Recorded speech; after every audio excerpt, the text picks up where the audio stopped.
at producing or providing a system for voting online. Okay, so you'll have it as an app on your phone. Now, believe it or not, in the European Union, there were citizens' initiatives, and they built a platform for this, a direct democracy platform on the European Union. But it's not something they made much noise about, funnily enough, because the parties know this is like the sword of Damocles hanging over their head. That's it. Because once the people go, oh, hang on a minute, the Swiss have got it right. Why are we letting these parties carry on as they are? And I wrote to my MP, and I said to him, I support direct democracy. What are your thoughts on it? He wrote back to me and said, oh, constitutionally, there are problems with it. At that time, I hadn't, because I found another bit, which is another one of yours, maybe. Is this one, which is Democracy on Demand. Democracy on Demand, Holding Power to Account. That looks a good book. It's a very good book. It's by a Manchester University professor. Okay. Are they easy to read? Yeah, this one in particular. Yeah, this one's a nice, easy read. Yeah. And this one's an interesting read because it's more like it's a tour of Switzerland with politics thrown in, industry thrown in, way of life thrown in. So, right. I'll make a note of them at the end from you, and then I'll put the link in the description so people can check them out. Just for one other one, then, while we're doing it, then. Whilst we're doing the book review. Well, here we go. Yeah. Let the people rule. How direct democracy can meet the populist challenge. And this is an excellent one for any of your American viewers, all right? Because he's an American academic, and he's very much on side with direct democracy. And he actually puts a whole chapter in there, I think it's chapter 9, where he shows 6 ways they can hold referendums nationally in America. Because they've never had a national referendum in America. But believe it or not, Richard, 49 of the 50 states, you have to have a referendum on the constitution of the state, not America, but each of the state, yeah. So 49 out of 50. So it's widespread. And there was a period in the early 1900s in America where direct democracy was growing in popularity because they had so many big business issues, J.P. Morgan, Rockefellers, Carnegies, all of these people. So they were building huge powerhouse industries. And I think Rockefeller at one time, he owned 1.5 of America, basically. Their GDP, he had 1.5% of it, one guy. Wow. So that was when they went to break up all the oil companies. But that's when they introduced a lot of these direct democracy requirements to control these powerful groups controlling the politicians. Because, it was the same cronyism that we see today. But it was even more blatant then. But now it's more dangerous, I believe, because with the move towards globalization, what you're seeing is a lot of people in the book as well. If you've got time, I can explain a little bit about this. Where America, 1939, first couple of weeks of September, Poland's invaded, and the Council on Foreign Relations, which is a big academic group that looks after advice, it's a consultancy, and there were about 500 members, but they had very good network within the State Department. So they went to the State Department in 1939 and said, after the war, we need to look at where America is. We're not in this war, but we need to what will happen when it's all finished. So by the time Pearl Harbor was struck, the Americans already had the war plan for after the war, and it's an area called the Grand Area. And this was really where the resources were that they would need for their economic progress after the war. So, Rockefellers paid for the CFR to do the surveys and to work with the State Department. So this is all covered in, where am I now? Yeah, another academic work for the guys who are interested in this type of thing. Yeah, let's put that up. Here we go. The Foundations of American Century. Foundations of the American... Back a bit. I'm back a bit, sorry. Yeah, that's it. Yeah, that's lovely. There, look at that. In the Rise of American Power. What does that say? The Ford, Carnegie and Rockefeller foundations in the rise of American power. No. Because these 3 foundations are actually, they're called the Big 3 in America, and they basically decide policy. They also created a lot of the policy for education. The Carnegie Group set up the educational services. Rockefeller joined them. Chicago University was paid for by Rockefeller.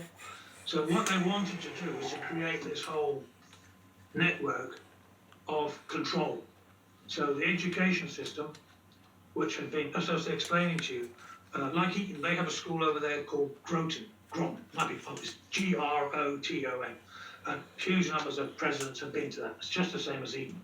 It's an English-style public school which teaches these people how to stand up and talk, take initiative, and work with your network. The network is fantastic that they have because they've been doing this for centuries now. So the whole school system at the elite level is to ensure that they maintain control.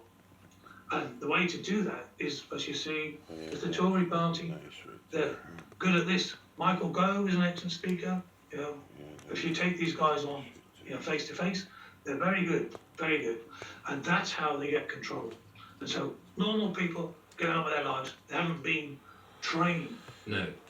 That's the point. I mean, you're just you're an entertainer. Yeah. Well, you know, that's very kind of you. I mean, when you look at these, a lot of these people, they know how to say nothing, but use a lot of words.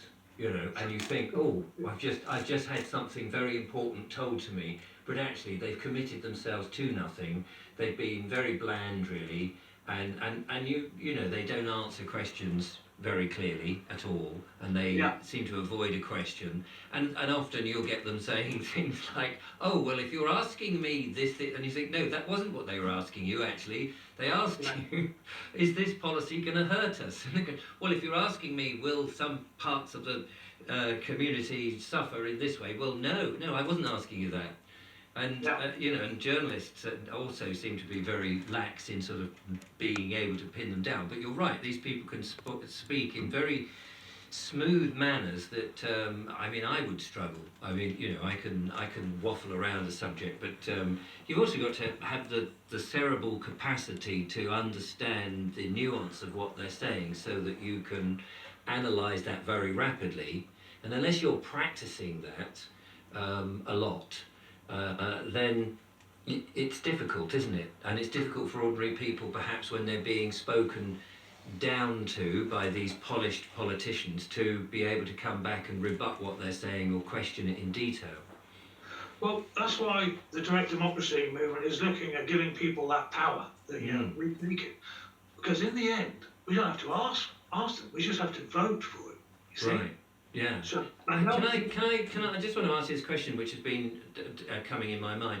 Say we had this system in place, we had the COVID virus coming in, and whereas we've seen the government's approach was, right, we've got emergency power and we're telling you now this is what you've got to do. How would that work in a hybrid democracy in which there is a problem, and everybody's going to be exposed to this problem one way or another, but there's lots of decisions in solving the problem and what we should do? How would that work?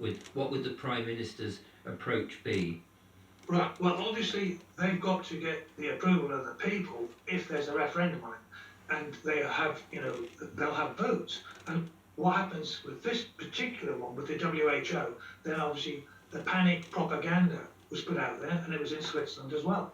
So the Swiss have, you know, the people might well vote for measures that were the same as ours. I don't think they did, but they had similar. The point is, when you're clearing up afterwards, you're clearing up quickly as well, because you can put initiatives in to clear things out of the way, and if you get enough support. So if you've got this global panic going on, and the propaganda's pouring out, but it won't work next time, you see, will it? Because a lot of people now have woken up. You know, and what I've seen is that even, you know, 25 years ago, we didn't have access to the internet as we do now. No. It was, you know, there's a lot more material on there, and it's a lot easier to get a hold of stuff. And you can just Google it, and you can find out pretty much what you want. However, you know, it depends what they'll stick on there as well, and what they will allow. But people are wising up to this, and there are alternative channels, and so, I mean, like your channel in terms of YouTube. So there are a lot more people, I believe, are getting wise to this. So we're looking at really letting people know about the fact that there is this option. The book is to say to people, to educate them to some extent in terms of, this is how it works, but also how historically we've been pushed down this path and we've been sold a pup. I mean, Anglo-Saxon age, it was a war-bound world, all right? There were 80 men, 200 men maximum maybe, used to control a valley or a hill area, and that was the war band, and it was led by one man. And he had a poet, and these poets used to sing these great poems about the wonderful leader and his fantastic family, and that's, for hundreds of years, that was the Anglo-Saxon, Anglo-Britain world. And then after that, you had the Norman invasion, and they took the land, and they controlled it for 700, 800 years. And where are we now? I've got another one. I can feel another book coming up. Yeah, you're right there. Oh, here it is. This is a very interesting one. An open elite. Oh, right. And then open elite, was that 1540 to 1880? Yeah, and basically this is a very good couple of American historians. So this is not conspiracy stuff. And what they're saying is that those landed gentry that we've seen, they basically sat in power for 700 years is what they reckon. And even up until 1860, I think it was, 500 of the seats in Parliament, 500 out of 640 were still run by landed gentry. And they Is that like the rotten boroughs and things like that, in which you had, 10 people lived in an area but had the same influence as somebody that had 500? Yeah. That sort of thing, yeah. In Nottingham, at one point, for about 50 years, they didn't even bother having a vote. They tied it up, so there was no voting even. That's early 1700s. So that's the world we've lived in, and they've fashioned it. And it's not quite like the Matrix, but the reality is that's how it was. And then the vote was won eventually. Nearly 1 million men dead in World War I. And 1918, they gave those 40% who didn't have the property valuation, they gave them the vote as well. So the working class basically got the vote. But it's only after 1 million died. So that's what I personally get moved by. That's what I'm doing, is trying to say, we've got this vote, but once every 5 years, once every 4 years, I'm sorry, it's not good enough, We should have the opportunity to, it's a better country for it. Then you do have a nation. Otherwise, you're trying to split the people into different parties because you can control them more easily, and that's how it works. I do have one more book for you. Excellent. So, where are we now? I feel booksellers are going to promote this video left, right and centre, as long as, can people get a 10% discount? We want a bookseller, an online bookseller, to supply these books and give us a good 10 or 20% discount on this reading list. Well, this one in particular is great. It's Propaganda by Edward Bernays. Edward Bernays, he's the founder of the PR business, public relations. Okay? Now, have you got it there? You're going to show us the cover? Here we go. Propaganda. That's an interesting cover, isn't it? Yeah. Now, he was the nephew of Freud. Okay? Oh, okay. So, Freud's nephew. And he basically advised all of the American industries. So he would go and he'd say, I won't sell the services of a one bacon, company. I'll sell the bacon industry. So he got huge strategic payments. So he gave everyone to have bacon and eggs in the morning. You see, this is what he did. He got women smoking. He started the fashion for women to smoke. Okay. Right. Now, but here's the first. I'll read it because this is really important, I think, for everybody. Okay. It's the first lines of the first chapter. It's only a few lines. Okay. This is this. The conscious and intelligent manipulation of the organised habits and opinions of the masses is an important element in democratic society. Those who manipulate this unseen mechanism of society constitute an invisible government, which is the true ruling power of our country. So, 1928. But that is what... That's so true, though, isn't it? That's so true. Those who rule. I mean, you could say that's what goes on in advertising and people and in supermarkets as well. They'll give you the choice. You think you've got a choice, but you don't really have a choice. You've only got what the supermarkets supposedly give you the choice. And and that seems to be also the same as in government. Those who basically, he put it brilliantly. Yeah. Now, I think, if you put the website up, you'll see that Elon Musk is on our website. Now, Yeah, let's grab that. Hang on, bear with me. we haven't asked him to be there, but he's a big fan of direct democracy, you see. There we go. And he, as he said, look at that. The potential for corruption is substantially diminished in a direct democracy versus a representative democracy. Now, Musk is no fool, obviously, and there's a man who understands the power of having a direct democracy, that we would remove a lot of the corruption issues that we face. And just to give you some kind of figures, the per capita debt in Switzerland is about half that of Britain in terms of percentages, So our GDP, we've got about 100% of our GDP in debt. Theirs is like about 40 odd, 48. So when you've got people in control at these local levels or nationally, you get better government. Right.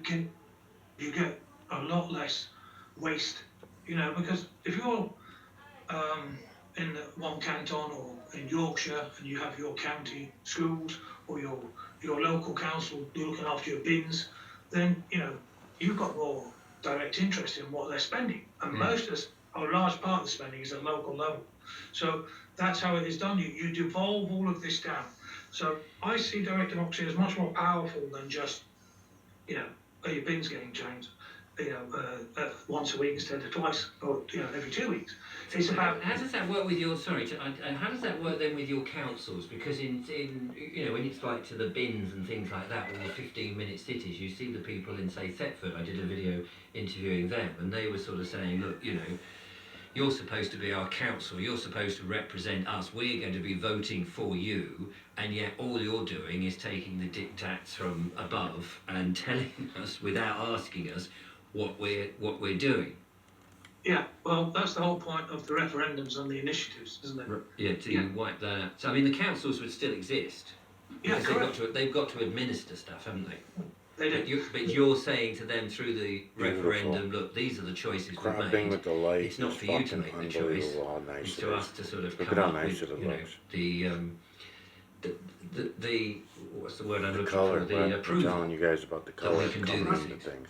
Yeah, basically, they can propose. This is going to make Yes. my life so We much can easier decline. to show you. Yes. Or we, Absolutely, that's the nub of it, isn't it? yeah, and basically, silence is assent. They put it forward. If there's no one crying out for a referendum, that's assent. So you give it, say, 3 months, whatever it is, for Beautiful. these things, to be supported. And if there's not enough signatures against it, then it just goes through. So and when the king gets it in Britain as an act, he can say, okay, this has definitely got the assent and the approval of the public, because it's either been to a referendum and passed, or there wasn't a referendum, which most laws don't get referendums. Most laws don't get objected to because of this process. They know they're going to have to go through that. Yeah. So it's a conventional government. Their believe it or not, their cabinet is made up of 7 people, and there's, I think it's 2 from 3 parties, 2 from 3 different parties, and 1 from one of the smaller parties. And they're going to rotate the prime minister. The president rotates every year. So this is what they've done. So that's decidedly more complicated, but that is all because they understand that you've just got to agree amongst yourselves, and we're here to administer the state. We're not here to make gazillions out of it and find loads of contracts for me and my mates. Presumably they don't have that many people then marching in the street with placards and all of that, saying this is a draconian rule that you've just brought in, nobody wants it, all of that. There's face recognition left, right and centre and things like that. And unless, if they don't want it, they just, and there's enough signatures, then that's it. Exactly. So, you don't get that. What you get is you'll get stopped to say, will you sign this, referendum? Yeah. So, It sounds very polite and very much a civilised way of doing things. yeah, and that's why, that guy, Dick Abuse, is living there, and he sees the difference, and he says, this is what the world should be doing. Yeah. And this is my point, is that, it goes beyond Britain, it goes out. Are we living in democracies? No, we're not. We're living in we're living in representative democracies, and the representative is the important word, isn't it? Yes. That's where the power lies. It doesn't lie with us. The democracy is a sham. That's a cover word for them getting away with, instead of the landed elite controlling it, for hundreds of years, nearly, over 700 years, they've just basically devolved it down to the representatives, and those now, who controls the parties? That's the important question. Okay? Well, yes. Yeah, that's the point. And it's the same in America, same in Britain. It's even, I think they're in a even more dire state than we are, because they are looking at real problems, I think, in the weeks and years ahead. And look at the banking crisis. When that, comes to full fruition, it's just starting. They're putting plasters on it, but it will blow. And I'm afraid that's when, we need some solutions. And, we believe that with direct democracy, we say, you had your time, you financialized everything, so there's no industry now, really. You gave everything to China, and you didn't ask us. You just got on with it because there was easier money for you and your banker mates. But our growth rate here is almost stagnant. It's about 1.5% per annum or something on average across the West. In these other countries, it's not, but they're still industrial. And yes, they're coming from a lower base, but we used to have much higher growth rates before the banks got basically let loose, where the rules were changed, from what they had learned in the Depression and with the crash, to control the banks and separate off retail from merchant banking, basically. And then they let them in together, and they just fed like sharks in a frenzy on the deposits. So you've got the fiat banking system, you've got all of these issues that need controlled, and unfortunately, they're not being controlled, and that's what's tearing us apart. And with direct democracy at national level and down to local level, you start to take control. And the trouble is, the bankers love globalization because this gives them a whole world to play with. Yeah. It gives them, and the resource area for America grew when the Soviet Union collapsed. When the Soviet Union collapsed, they wanted the Russian assets, you see? Because the grand area was about resources to feed their economy. But when they say their economy, what they really mean is their companies, okay? They're companies that are led by very few families who control them. Do you want another book here, by the way, Richard? I've got another book. Another book, fantastic. We're going through Neil's personal library here, which is great. I love it. Right, now, this is Wealth.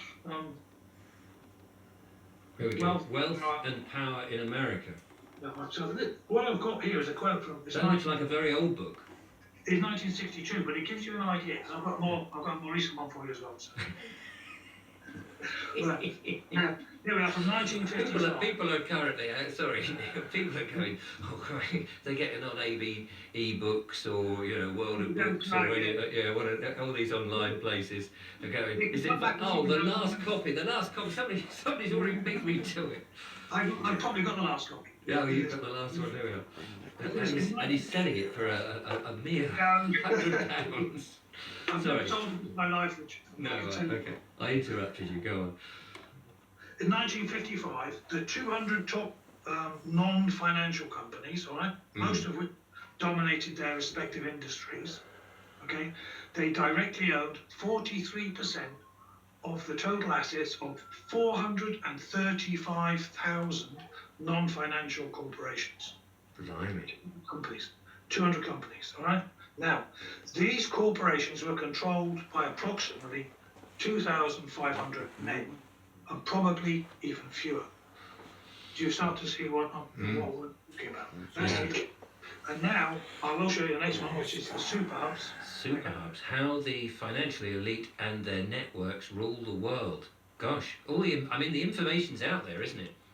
It's all out there, see, and that's why I pulled a lot together. I was buying a book a day, basically, for the last 7 months. And I don't read them all. I usually read the introduction and the conclusion, and then I look at the index and I find the relevant bits that I want, Excellent. But this lady, she wrote this book, and she worked with Nouriel Rubini, who's a very famous, he's Dr. Doom. Dr. Doom? Dr. Doom, very famous forecaster.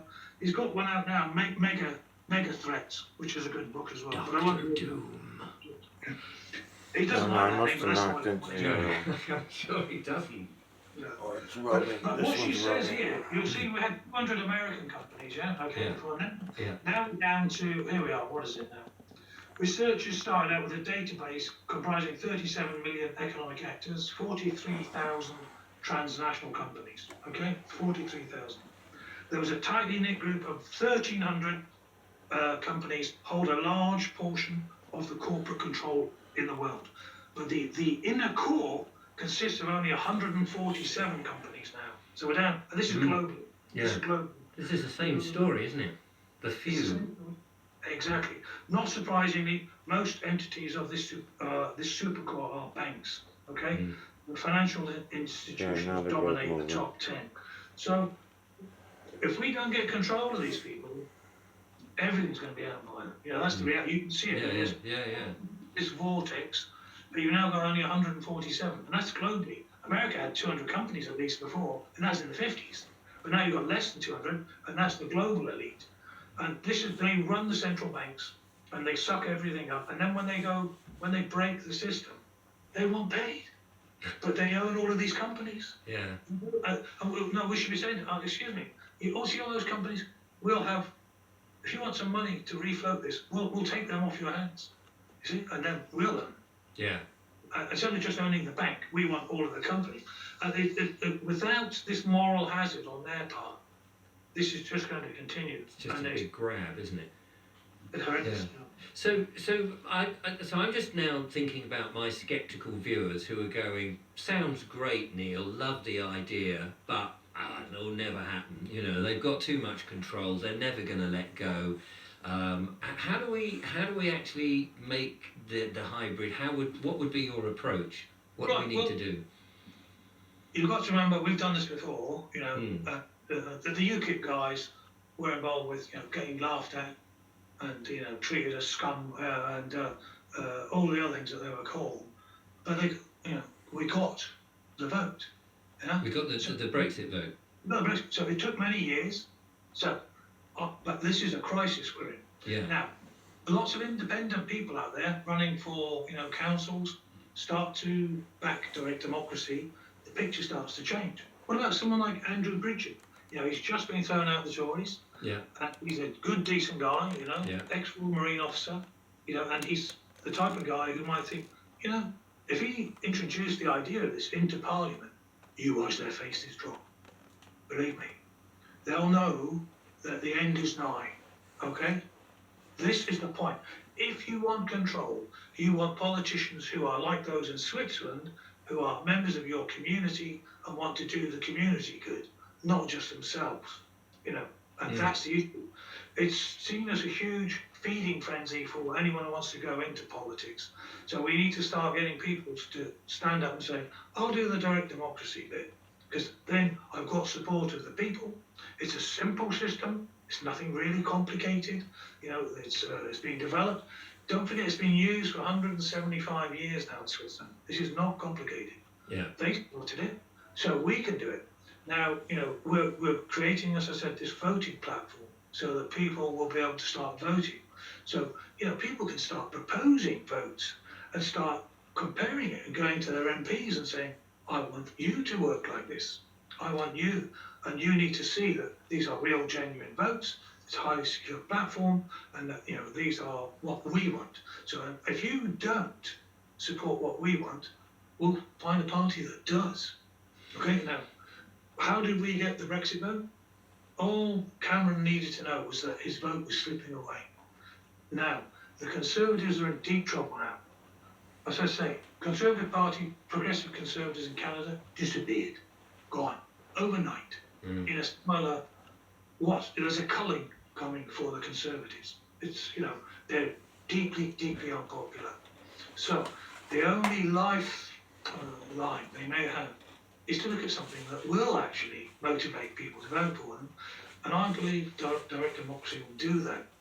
So you're saying that at the next election, if people got themselves together, the Conservatives could save their party from losing out and the country going under Labour, which we, you know, are kind of backing Or at what least surviving. At least a few of the MPs surviving instead of none, you know. And so, Right. yeah, they might not keep power, but they might at least save their party. yeah. Okay. If they switch to that, or the MPs are enough pressure is put on individual MPs to say, look, this is a yeah, so that you might save your job, because they want to save their job, don't they? They're very, they're very well paid. Yeah, correct. In addition to that, though, I did send you this morning. There were a series of documents in the early 2000s that the Conservatives did put out supporting direct democracy. Oh, did they? Talking about Switzerland, yeah. Michael Gove, Priti Patel, Kwarteng, Hunt, yeah. All of these people were part of that group. Support Daniel Hannan. There's about 38 of them. Right. So They seem to have changed their tune now, though, haven't they? yeah, because they've got power now. You see. They've got the power. But then Tony Blair had sat there for 3 times. He'd been elected. They're left hanging out to dry. So suddenly they're looking around, grasping for anything. And suddenly, Michael Gove, come on, Michael, you were supporting it. So that is the reality. The world is changing. Democracy has to develop. It can't stay as it was. No. We don't have that control. The Swiss have got, inflation in Switzerland is about 2% at the moment. It's going to drop down to 1% next year. Wow. Okay? They control their nation very differently to us, and they don't have natural resources in terms of oil and gas and all the rest of it, do they? But the people are the natural resource over there. Yes. And they're the ones who control the state. And they've got the common sense to apply, their brain power to the whole nation, and that is all combined. So you get the benefit of all of your people's ideas and thoughts.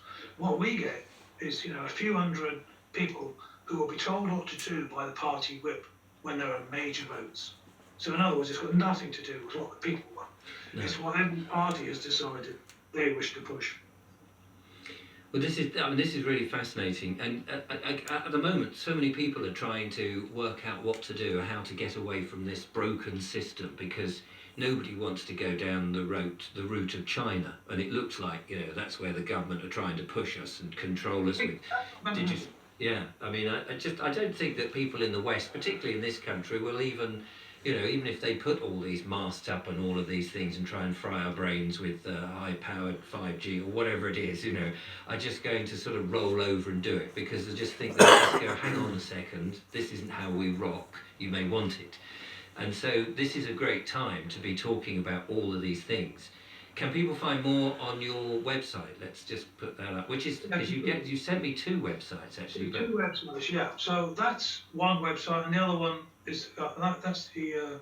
Oh, hang on, I'm not showing the whole thing. There we go, where we get down to with the consent of the people. Correct. Okay. And it shows all about that. And the just remind me what the other website was, because I had it up and I've lost it now. So you got it's ddrightnow.com.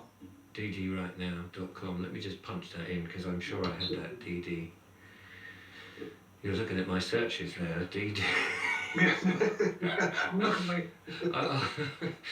I'm just making sure that there was no, because you never quite know when you're searching stuff. Well, this is my studio computer, which doesn't have personal searches on, of course. It's all work related.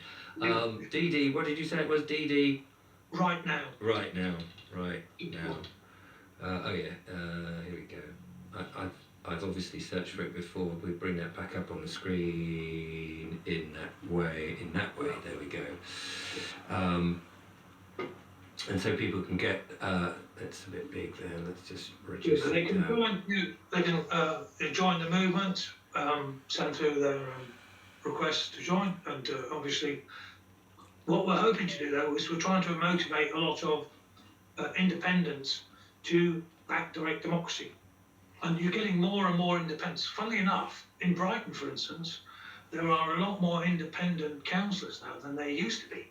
So all of these parties are finding it much harder to get control.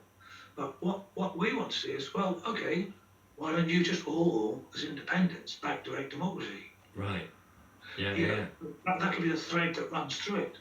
So there may have direct democracy tools there, but why not expand them? And so, you know, if you have all of these little areas, like oil spills, you know, and they all start to coalesce around the country at the local level, or, you know, we get, you know, Andrew Bridgen. Did you have him on your program? I've interviewed him, yeah. Yeah, I One thought of my early big interviews. Ah, well, maybe he'd be interested, you know, because obviously. I'll send him a cheeky link to this video. Thank you very And much. yeah, no, my pleasure. You give him email address, no problem. I will. Okay. Brilliant. Because our IT guys are busy working, you know, putting together this platform, and we're about one step away from Elon Musk as a contact as well. So fantastic. we hope to move fairly rapidly. So once that platform's ready, is to look at it, you know, and say, look, this is highly secure, well designed, thoroughly thought through system. And it might be tied into the European Union one as well, but we'll have blockchain maybe on it if we can. And then so that adds security, more security again. So that's the plan. It's you know, we've got very good people on the team. They know what they're doing. I don't, you know, when it comes to IT. So I leave that to them. Yeah, and clearly I don't. People have seen that. And you've got your book, One Vote Away, which is, you don't know when that's coming out, fairly soon. Yeah, fairly soon. It'll be out fairly soon, either online or it'll be, you know, as quickly as we can get it out through a publisher. So we've got publishers lined up to go and approach with it, but they'll spend.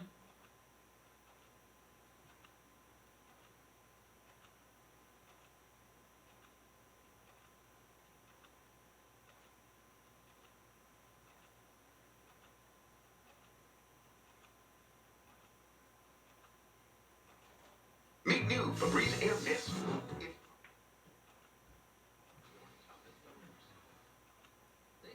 Story of the King of Angleland. He was in his bedroom one day hunting for something.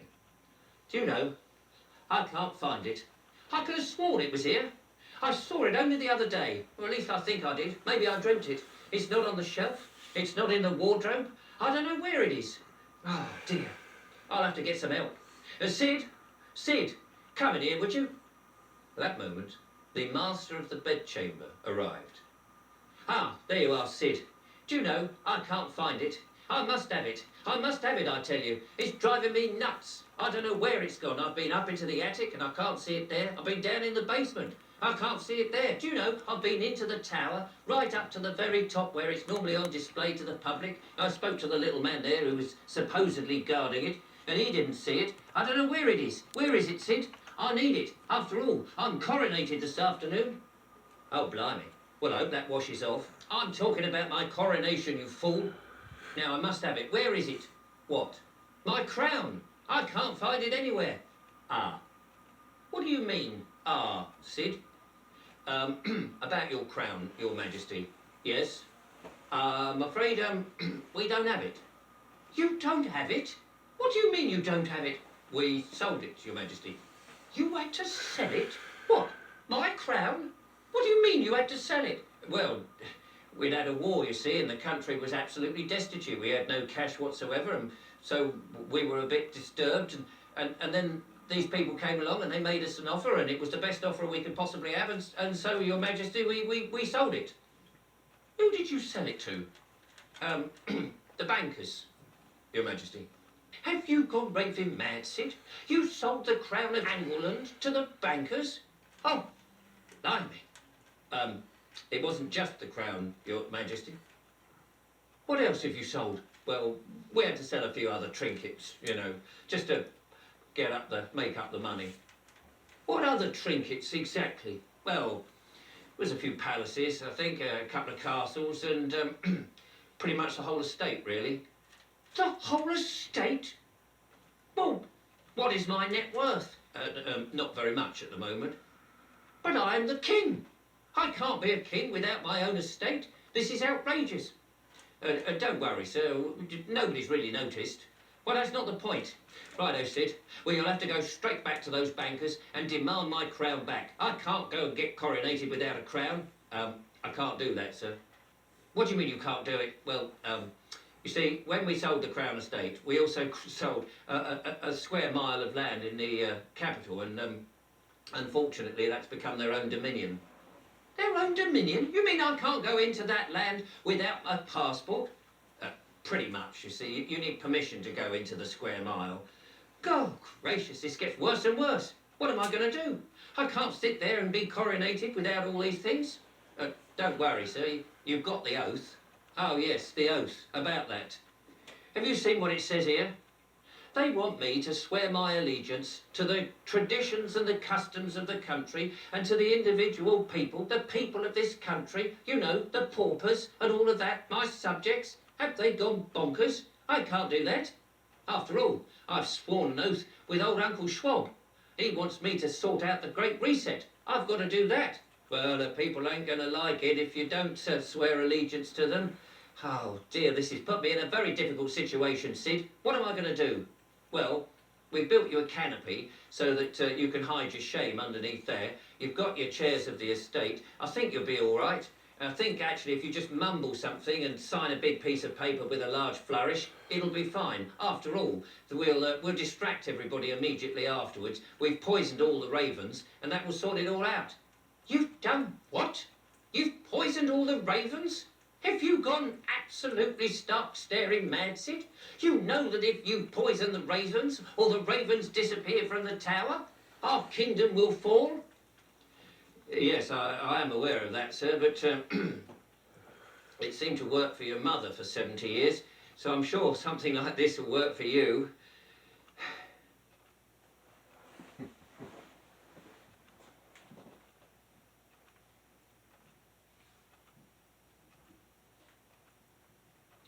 Hello and welcome back to the channel, to another of my interview series. Today we're doing something a little bit different. We're doing a little bit of critical thinking. It's 6 weeks now until the great coronation of King Charles III.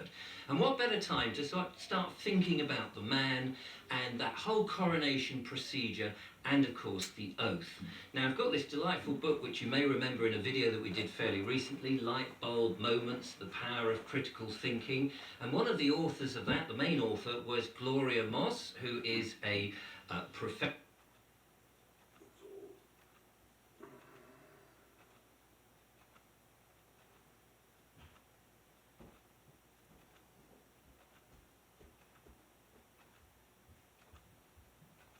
No flip, no cap, no mess. Just grab. Hello and welcome to the show. A little bit of the news that's just come in I thought was worth bringing to you. Apparently a lady has died now thanks to bird flu. We said this was likely to happen. Of course it's the new pandemic. This is the first part. They're seeding it in nicely. So there's a couple of news stories I thought it would be worth having a look at because obviously this is factually true. So let's go to the first one, which is, I believe this is from Reuters, and the Reuters newspaper says that China records world's first human death from H3N8 bird flu, the WHO, the World Health Organization, says. And there is some test stuff that just goes to prove that it must have happened, and I'm not doubting it in any shape or form. And the Beijing in April the 12th, which is today as I record this, a Chinese woman, poor woman, has to become the first person to die from a type of bird flu that is rare in humans, the World Health Organization said. But the strain does not appear to spread between people, so we're going to be saved, thank God for that. The 56-year-old woman from the southern provinces of Guangdong, I don't know if that's how it's pronounced, I've just made that up, was the third person known to have been infected by the H3N8 subtype of avian influenza, the WHO said in a statement late on Tuesday. All of the cases have been in China, with the first 2 cases reported last year. Let's have a look at what the Mail Online says. Chinese woman 56 becomes the first ever patient to die from H3N8 bird flu strain. But China took a month, it says, to report the case. And then it goes on to say that a Chinese woman has been the first person to die, blah, blah, blah. The 56th woman from the same thing, Guangdong, whatever that is, wherever it is, first became ill on February the 22nd and was admitted to hospital with severe pneumonia on the March the 3rd. She died 13 days later on March the 16th. And then it goes on to say 2 young boys were struck down with the same virus in April and May last year. The WHO have not informed about the case until were not informed until March the 27th, a month after the Chinese health officials were aware of the infection. And then we get a nice little map. Look at that. It's nice to see where Guangdong, however it's pronounced, somebody will tell me, is. And it's all very exciting. And there you go. So it seems to me that it started. It started. We have now. There's no way that I can say that that's actually happened. I mean, I'm sure it has because it's been reported in black and white in a newspaper. And newspapers, of course, would not tell anything that was a porky pie. Of course they wouldn't. There'd be no reason they would. And the story, of course, has come from the World Health Organization, who we know is absolutely 100% honest and would not tell anything that was untrue. And of course, no doubt we will get more reports of this, of how this bird flu, which of course doesn't normally spread between one person and another person, has maybe spread between one person and another person. And but don't panic, because it seems to me that so people have told me, allegedly, that there are already medicines in warehouses up and down the land, particularly in this country, I believe in America and in Europe, to combat any bird flu should it decide to somehow manage to get, as if a bird could fly all the way from China, or maybe, you know, dump a little bit of doodah on something that's brought in and another bird pecks at it and then